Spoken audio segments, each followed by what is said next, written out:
Kag sa numero 1 sa mga balita sa Negros Island Region, kapin sa 6.8 million pesos nga balor sa ginasuspetsuhan shabu nga ginapatian para sa Mascara Festival ang nakumpiskar sa Joint Anti-Illegal Drug Operations ang katapos ng City Drug Enforcement Unit sa BCPO kag PDEA sa Barangay 12 sa Bacolod.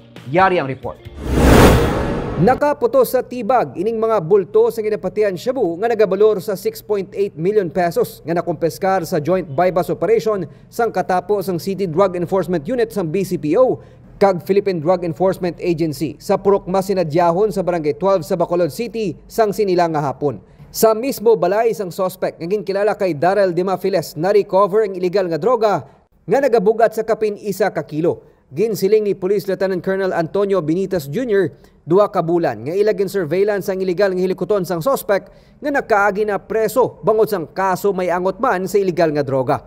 Ini mga 2 ka bulan natin ginuto sa ginang operation na natigayon man sa pagpaniwa sa aton mga operatiba kag ini natigayon naton nga may bypass na nakuha siya more or less 1 kilo of suspected shabu.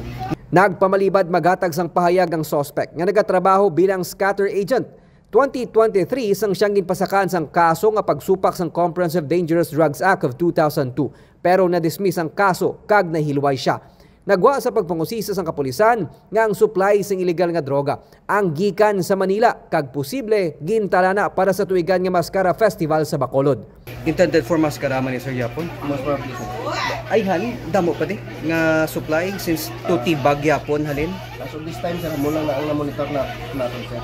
Maid-id nga ginausisa sang kapulisan kag PDEA kung sino mga koneksyon sang nadakpan nga 24 anyos agod mapatod ang supplier sang illegal nga droga.